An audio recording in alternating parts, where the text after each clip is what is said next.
तो भाई यूरो का फाइनल हो गया खत्म। ठीक है, इटली ने ट्रॉफी उठा दी एंड इटली हम्म। ने इंग्लैंड को हरा दिया वेम्बली पे।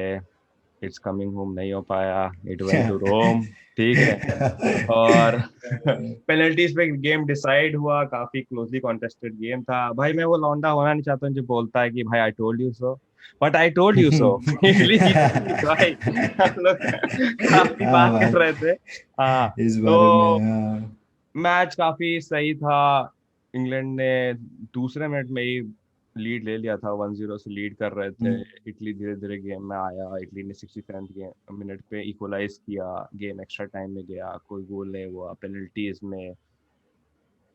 इंग्लैंड ने काफी मिस किया, इटली ने 4-2 से जीत ली पेनल्टीज। अर्नब भाई बताइए क्या सीन रहा के अभी तो की। हाँ, तो ये गेम तो स्टार्टिंग एकदम बहुत ही क्रैकिंग था, जैसे कि मतलब 2 मिनट के अंदर लुक शॉ का गोल किसी ने एक्सपेक्ट नहीं किया था। और इटली उसके बाद काफ़ी राइल्ड अप हो गई थी फर्स्ट हाफ, मतलब उनको भी समझ नहीं आया था कि व्हाट हिट देम, किसी ने एक्सपेक्ट नहीं किया था इस तरह से। लुक शॉ उतना गोल वोल मारता नहीं है, तो शॉट भी कम ही लेता है, उसका रोल हाँ ही है हाँ असिस्ट हाँ का। हाँ, 3 असिस्ट 1 गोल हो गया भाई। हाँ।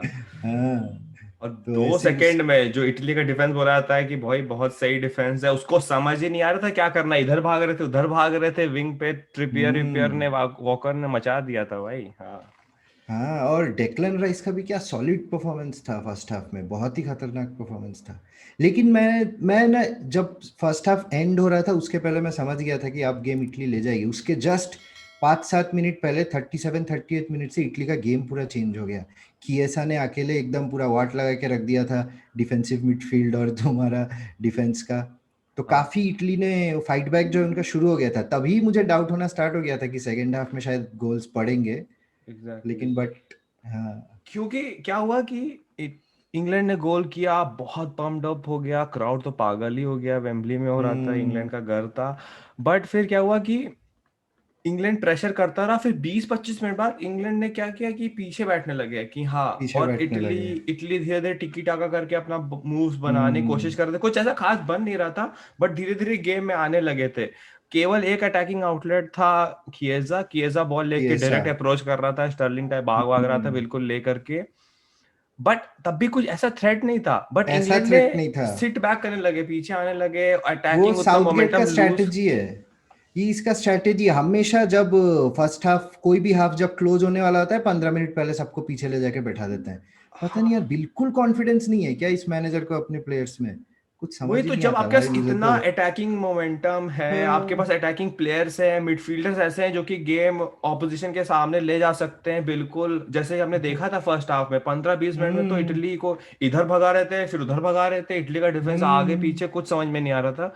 बट वही। तुम ऐसा अपॉर्चुनिटी छोड़ना बहुत गलत बात है भाई। ये इतना नेगेटिव स्ट्रेटजी भाई, ये जोजे मरीन, मैं बोल रहा आ रहा हूँ भाई, वो जोजे मरीनो की कुक बुक उठाया है उसने, वो वही कर रहा है। सही बात है। आप एक बस गोल का लीड पूरा 90 मिनट डिफेंड करना अगर आप नहीं चाहते हो तो नहीं सकता, हो सकता। नहीं हो सकता, ऐसा नहीं हो सकता। बस एक ही मोरिनियो से एक ही चीज उसने सीखा नहीं, जो कि लूक शॉ को वो निकालता नहीं है, उसको खिलाता है। यही एक चीज अच्छा है। नहीं तो हाँ भाई हाँ। और आपके अगेंस्ट रोबर्टो मांचिनी है भाई, बहुत एक्सपीरियंस मैनेजर। मेरे को, हम्म। मैं इटली को सपोर्ट कर रहा था, मैं देख रहा था और मेरे को ये लग रहा था कि जहां पे इंग्लैंड ने एक्सलेटर पे पैर रखा वहां पे दिक्कतें आने वाली हैं, और एकदम से उन्होंने छोड़ दिया, हम्म। उन्होंने बिल्कुल हैंड ब्रेक मार दिए और बिल्कुल छोड़ दिया। और वहां पे हम्म। फिर मैनेजरियल स्किल आ गई आपके मांचिनी की, क्योंकि सेकेंड हाफ शुरू हम्म। किया इटली ने बहुत अच्छा, थोड़ा और एग्रेसिव कर रहे थे। फिर 54 मिनट पे उनको पता चल गया था कि भाई इमोबिले कुछ नहीं कर पा रहा है। कुछ नहीं कर इमोबिले पा रहा है। क्योंकि इंग्लैंड पूरी पीछे बैठी हुई है। हम्म। 4-4-2 भी नहीं खेल रहे थे, 5-5 कुछ खेल रहे थे कि सब लोग पीछे ही डिफेंड ही कर रहे फ्लूइड। थे, मिडफील्ड में कुछ कुछ कर रहे थे और बड़े पोजीशन आराम देखा से। था उस टाइम पे 65 मिनट हाँ पे इटली के पास 80, 79-21 पोजीशन चल रहा था, मतलब एग्जैक्टली इतना। exactly। और तो मैंचीनी ने ये देखा कि इमोबिले पेनल्टी बॉक्स वाले स्ट्राइकर है, वो पेनल्टी बॉक्स के आसपास भी नहीं, मुझे तो नहीं लगता कि इमोबिले ने 2-3 से ज्यादा टच लिए पूरे गेम में। ठीक है, नहीं तो लिया, उन्होंने उनको दिखा ही नहीं, फटाक से, बिल्कुल नहीं हाँ, दिखा। फटाक से उनको हटाया, बरार्डी को लाए, इंसिग्ने को बीच में किया, किएसा को लेफ्ट में भेज दिया। उसके बाद से इटली अटैक आने लगी। अभी भी कोई उसका रिस्पॉन्स नहीं करना है साउथगेट को कि भाई अब मैं कोई टैक्टिकल चेंज करूं। रिस्पॉन्स किया, साउथगेट ने रिस्पॉन्स किया, मैं बताता हूँ कैसे किया। उसने डेक्लन राइस को हटा के हेंडरसन ले आया। मतलब इतना गंदा चेंज। डेक्लन राइस पूरा अकेला गेम का पूरा टेम्पो भी कंट्रोल कर रहा था और वो आगे ड्राइव फॉरवर्ड भी कर रहा था। उसको हटा के तुम हेंडरसन को लेके आए और फिर वहीं पे गेम पूरा खत्म हो गया। कैल्विन फिलिप्स भी उसके अलावा थोड़ा सा अलग, क्योंकि ये आगे नहीं आता है, हेंडरसन पीछे ही रहा। हाँ हाँ हाँ कैल्विन हाँ। फिलिप्स आगे थोड़ा अकेला पड़ गया, फिर तो मतलब उसका वही हो गया। फिर आए और ग्रिलिश बहुत लेट, बहुत लेट। वही 67 मिनट पे मैं बता देता हूँ कि एक कॉर्नर मिला इटली को, इटली ने काफी भासड़ हुई इस कॉर्नर को लेने में। केलीनी गिरे, वराटी ने हेड मारा, वो हेडर मारा, वो गोल पोस्ट से लड़ा, फिर उसमें बनुची आ गए, उन्होंने बॉल को कैसे जैसे अंदर कर दिया। उसके बाद उसके अब क्या हुआ, उसके बाद लगा कि हाँ अब तो कुछ चेंज होंगे, अभी भी कोई चेंज नहीं हो रहा। इटली थोड़ा और अटैक करने लगा, और इंग्लैंड और डिफेंड करने लग गया रहा है। ठीक है, एक्स्ट्रा टाइम तक मैच खिंच गया है। एक्स्ट्रा टाइम में आपको लगता है कि अब तो भाई अब सारे स्क्रीलिश, सैंचो सब आने वाले हैं फटाफट। अब बहुत ज्यादा, अब इटालियन डिफेंस भी थक चुका है अटैक करते करते। अब तो बॉम्बार्ड हो जाएगा, बिल्कुल पेस अब्यूज चलेगा। कोई कोई सब्स्टिट्यूशन नहीं नहीं, होता है भाई। कोई सब्स्टिट्यूशन नहीं होता है, क्या होता हो है रहा है भाई वन अनवर भाई? नाइनटीन्थ मिनट में। पता नहीं भाई उसके दिमाग में क्या चलता है, सब्स्टिट्यूशन होता है 190th मिनट में, हाँ सैंचो बस, और रैशफर्ड का। मतलब मैं इमेजिन नहीं क्योंकि कर उनको सकता लगा कि इतना पेनल्टी लेंगे प्रेशर। लौंडे। हाँ, हाँ, थोड़ा सा तो इनको नहीं, ठीक है वो टैक्टिक्स उनका सही है, लेकिन वो सही थोड़ा है पहले ले आओ, 15 भाई। मिनट तो उसके एटलीस्ट दो खिलाओ। एडवांटेज है ना, उसके दो एडवांटेज है। क्या पता वो हाँ लोग दोनों गोल निकाल दें भाई। वो लोग बिल्कुल हाँ पेसी विंगर लौंडे हैं, आप वो उनको, और उनको भी 19वें मिनट पे लाए हो, 119 मिनट पे 1 मिनट बाकी है, रैशफोर्ड राइट विंग खेल रहे हैं काइल वॉकर की जगह। हाँ। उधर भी कुछ अटैक बनने की सोच ही नहीं है। पूरा गेम उनको पेनल्टीज तक खींचना है। और यहाँ पे ये शायद आपने इटली के हाथ में गेम खेल दिया वहां पे जाकर के। इटली को भी हम्म वही चाहिए भाई, अभी तुम गोल मार दोगे तो हम कमबैक नहीं कर सकते हैं। और पेनल्टी में हम्म। हमारे पास गोलकीपर बढ़िया है। बढ़िया डोनारुमा है। बहुत ही हाईली रेटेड गोलकीपर है, लंबे चौड़े, कहीं कूदेंगे तो बॉल रुकेगी। आपने उनके हाथ में गेम दे दिया कि हाँ भाई अब आप खेलिए गेम को। फिर पेनल्टीज में हम्म। क्या रहा भाई, पेनल्टीज में क्या भाई रहता है? पेनल्टीज में सबसे एक बात है, ये जो यही जो हम 119th मिनट का सब्स्टिट्यूशन का बात करें, इसमें रैशफर्ड को पूरे टूर्नामेंट में गेम टाइम नहीं मिला, सैंचो को हार्डली गेम टाइम मिला है, कॉन्फिडेंस इन लोगों का जीरो है। और उस टाइम पे, सबसे क्रिटिकल टाइम पे, जब पूरा, और ऐसे भी इंग्लैंड का पब्लिक कैसा है हमको पता ही है, बहुत प्रेशर रहता है प्लेयर्स पे, इतना हाई स्टेक्स कभी हुआ नहीं है। इतना ज्यादा प्रेशर किसी भी इंग्लैंड प्लेयर पे किसी भी नहीं नहीं, एटलीस्ट 55 सालों में तो कभी नहीं रहा है। बड़े से कभी बड़े नहीं रहा प्लेयर है। ने ये प्रेशर नहीं झेला है किसी ने भी। और उसमें आप लेके सोचो आते हैं तुम, ये लोंडो। जो 119, अब लोग बोलेंगे कि भाई ऐसा तो होता है, पेनल्टी से 1 मिनट पहले पेनल्टी टेकर्स आते हैं। हाँ ऐसा होता है, लेकिन भाई इतने यंग लोगों के साथ ऐसा नहीं होता है। उनको एटलीस्ट ये सब जो नर्व रैकिंग मोमेंट्स है भाई, ये सब experience, years of experience game time से आता है, कि तुम भाई आते ही तुम्हारा माइंड बॉडी सिंक्रोनाइज हो जाए, वार्म अप हो जाओ, गोल मार दो। वो भाई कॉन्फिडेंस क्योंकि नहीं था आपको, हाँ इनमें। आपको थोड़े कंफर्टेबल पासेस चाहिए, आपको थोड़ा चाहिए कि हाँ हाँ बॉल पास हो रहा है मेरे से, 10 मिनट हो रहा है, मैं बिल्कुल, मेरी बॉडी हाँ, गर्म हो गई है, मैं यूज टू हो गया हूँ। क्योंकि एक दो भाई बार गिरे। रैशफोर्ड ने तो, हाँ एक दो बार हाँ, गिरे, थोड़ा भागे इधर उधर, सैंचो ने तो आया एक भी टच नहीं लिया था उस गेम में। पेनल्टी उनके साथ पहला सीधा टच था। पेनल्टी। और उसके बाद सबसे गलत डिसीजन साका को उस टाइम पे भेजना, 19 साल का लड़का, हाँ हाईएस्ट एक बार, प्रेशर वाला हाँ शॉट। वही, एक बार पूरा पेनल्टी के गो थ्रू करते हम लोग। शुरुआत हम्म हुआ, पहली पेनल्टी इटली ने ली, बरार्डी ने गोल मार दिया। फिर स्टेप अप हम्म करते हैं हैरी केन, सबसे पहली पेनल्टी लेने के लिए बोला था, ये कॉन्फिडेंस मूव है, क्योंकि आखिरी तक हम्म रोकेंगे, आखिर में कौन मारने लायक मानिए कोई सिचुएशन ही नहीं रही, तो हैरी केन तो अपना हम्म कंफर्टेबली लेते हैं। उसके बाद सॉरी, फिर उसके बाद इटली का बेलोटी आते हैं, वो मिस कर देते हैं, मिस क्राउड कर पागल है देता है। बिल्कुल। अब थोड़ा सा पॉजिटिव हो गए इंग्लैंड। हैरी मैग्वायर आते हैं, खतरनाक बढ़िया पेनल्टी लेते हैं। ठीक है, बहुत उसके सही, बाद बेस्ट पेनल्टी उसी का था, एकदम टॉप कॉर्नर। टॉप कॉर्नर बढ़िया पेनल्टी। तीसरा पेनल्टी इटली के लिए लेने आते हैं बर्नाडेस्की शायद, और वो गोल हम्म। मार देते हैं।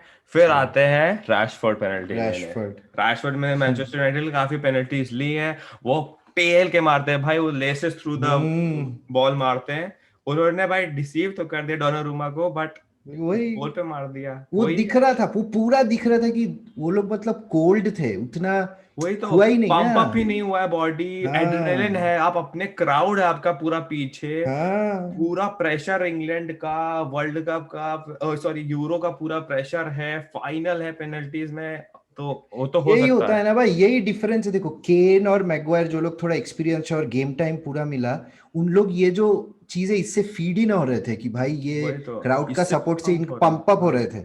बट हाँ इन लोग डाउन हो गए। सांचो का चेहरा वही, देखा था जब वो आया था ऐसे कि भाई क्या करूंगा मैं, मेरी जिंदगी ना खराब हो जाए भाई इस वही तो। पेनल्टी मिस से। बनुची ने शायद उससे पहले थी, उसके बाद बर्नार्डेस्की ने ली, उन्होंने भी कन्वर्ट कर दी। हाँ फिर आता है सैंचो। सैंचो काफी थोड़ा नर्वस है, उन्होंने कहा कि मैं हाँ। ऐसे करता हूँ। डोनारूमा अपने पहले ही पकड़ लिया था कि इधर मारने वाला है, उन्होंने आराम से रोक हम्म। दी उसको। फिर आते हैं भाई, फिर सबसे बढ़िया है, अब तो हो गया है ठीक है। चेल्सी के सबसे खतरनाक पेनल्टी टेकर, जिनका गेम सबको पता है, भाई पूरे इंग्लिश फैंस को पता है कि क्या होने वाला है, ठीक है, पिकफोर्ड को पता है क्या होने वाला है, ठीक है, एग्जैक्टली। सबको पता है क्या होने वाला है।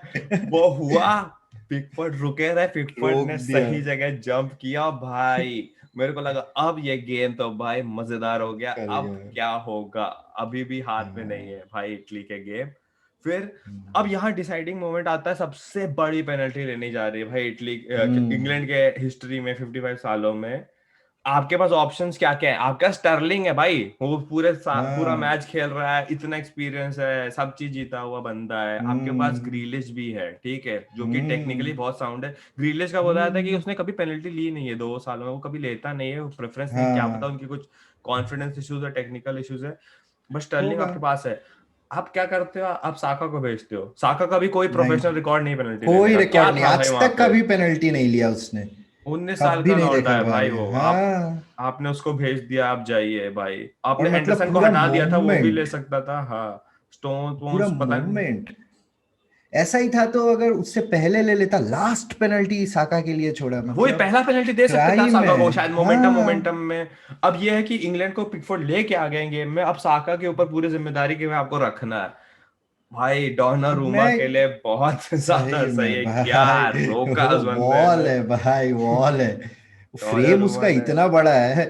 वही भाई दूसरा पेनल्टी शूटआउट उसने जिताया, सेमीफाइनल और फाइनल भाई। Man final. Of the tournament बन गया वो। भाई बट इसी में मैं एक और बात बोलना चाहूंगा। ये जो हमारा जो ये जो हम पेनल्टी का चॉइस, पेनल्टी टेकर्स का चॉइस के बारे में बात कर रहे हैं, ये जो है, ये जो मिस होता है ना, ये सब पेनल्टी ऐसे बच्चों से, ये सब जो है एक जिंदगी भर का हैवी बैगेज रह जाता है कि एग्जैक्टली भाई मैं आगे जाके करियर वो खत्म हो सकता है। रात और में सोते साउथ के, हाँ, सोते समय आपको हमेशा वो नाइटमेयर्स आते हैं कि भाई मैं नीचे मारता, मैं इस हाँ साइड मारता, उस साइड मैंने ऐसा क्यों किया। आप बाजियो की डॉक्यूमेंट्री देखिए भाई, इटली का वो भाई बैलन हम्म, डोर विनर, उसने वर्ल्ड कप फाइनल में मार दिया, तो उसका करियर उसके बाद से खत्म हो गया भाई। खत्म हो गया। क्योंकि भाई वो, इस एज में इतना टेंडर टाइम पे इनको प्रोटेक्ट करना है। और ये बात बताओ भाई, ये चीज साउथगेट से बेटर कौन समझ सकता है? वो भी उसके तो साथ जवान भी यही लौंडा है हुआ भाई, था। उसके साथ यही हुआ एग्जैक्टली। यही हुआ था, फिर भी उसको समझ नहीं आया भाई। ये सब ब्लेम कोई और ले लेता ना, केन वेन मैगवायर वगैरह पे जाता तो ठीक था। इन दिनों साका, सैंचो, रैशफोर्ड, सही नहीं लगा भाई मुझे। बहुत डिसअपॉइंटिंग था भाई, बट इटली जीत गई। और जीत गई, डिजर्व भी करती थी, नो डाउट। डिजर्व भी करती थी, काफी अच्छा खेले थे, इंग्लैंड भी काफी अच्छा खेलते आ रही थी। बहुत अच्छा फाइनल हुआ। अ, और एंड तक गया आप देख रहे आखिरी पेनल्टी पे डिसाइड हुआ, तो काफी मजा आया भाई है। तो सही है। मैं गोल्डन बूट शायद मिला आपके क्रिस्टियानो रोनाल्डो को। Man of the tournament golden ball मिला डोनारूमा को, बहुत अच्छी गोलकीपिंग करी। और तो बस भाई बहुत सही टूर्नामेंट रहा, हम लोग ने काफी इसको काफी इंजॉय किया। काफी आखिरी एंटरटेनिंग, आखिरी आखिरी kick off the competitive. Ball तक था भाई टूर्नामेंट, मतलब समझ रहे हैं आप, हाँ मैच काफी सही था।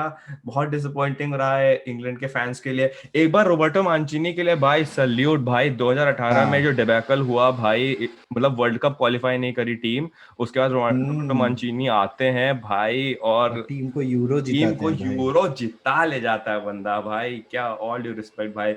इटालियन गेम को उसने बिल्कुल चेंज करके रख दिया, सेम और खिलाड़ियों वही के साथ बात है, बहुत अच्छा रेस्पेक्ट खेला। और ज्यादा, क्योंकि ऐसा नहीं कि टीम में कुछ बहुत ओवरहॉल्स हुए हैं। हाँ वही प्लेयर्स, वही मोरलेस टीम वही है। प्लेयर्स को लेके। हाँ, और ऐसा भी नहीं कोई रोनाल्डो टाइप प्लेयर उभर के आ गया, उन्होंने सेम प्लेयर्स को हाँ अच्छी बॉन्डिंग करवा के अच्छा फुटबॉल खिलवाया है। एक्चुअली जीतने जिसका वाला हाइप था इमोबिले, वो चले वो नहीं, तो चले उस नहीं हिसाब हाँ। से देखा जाए तो भाई वही ये उसका नेगेटिव ही हुआ। वही उन्होंने अडेप्ट किया, अपनी स्ट्रैटेजाइज करते रहे, हर गेम को अलग तरीके से खेलने की कोशिश करी, सारा चीज स्ट्रैटेजिकली सही किया और निकाल लिया। सेटबैक्स मिले, स्पिनाजोला का इंजरी हुआ, हाँ बहुत एग्जैक्टली। बड़ा सेटबैक था भाई बहुत वो। सही। हाँ बट बहुत सही, उन्होंने सारा चीज अच्छे से किया, इसीलिए वेल वेल डिजर्व्ड विनर्स थे। कोई किसी को भी ग्रज नहीं हुआ कि भाई गेम भी ऐसा नहीं। अच्छा खेले थे आखिरी तक, वो काफी सही हम्म। रहा। तो बस यहाँ पे रिव्यू खत्म होता है। तो अर्नब भाई हमारे प्लान्स बताइए भाई कि हम लोग अगला क्या करने वाले हैं हम लोग। अगला तुमने बोला ना ये करेंगे अभी, अभी ट्रांसफर ट्रांस अभी पिकअप करेगा देखना अभी। हाँ अब ट्रांसफर्स बहुत के सारा बारे में पिकअप हम लोग होगा। बात करते रहेंगे, हर हफ्ते हम लोग मिलते रहेंगे, आपको लेटेस्ट ट्रांसफर्स बताएंगे। और फिर हम लोग प्री सीजन कोई बढ़िया गेम होते हैं वो सब कवर करते हैं आपको बिल्कुल। अब क्लब का, अब हम लोग क्लब्स पे शिफ्ट हो जाएंगे। आपके जो फेवरेट क्लब्स हैं उनके बारे में बात करेंगे, United, Arsenal, city, Barcelona, real Madrid, सबकी बातें होंगी। बने रहिए हमारे साथ, मिलते हैं आपको, टेक केयर, लाइक कर दिएगा, शेयर कर दिएगा, सब्सक्राइब कर दिएगा, मिलते हैं, बाय बाय।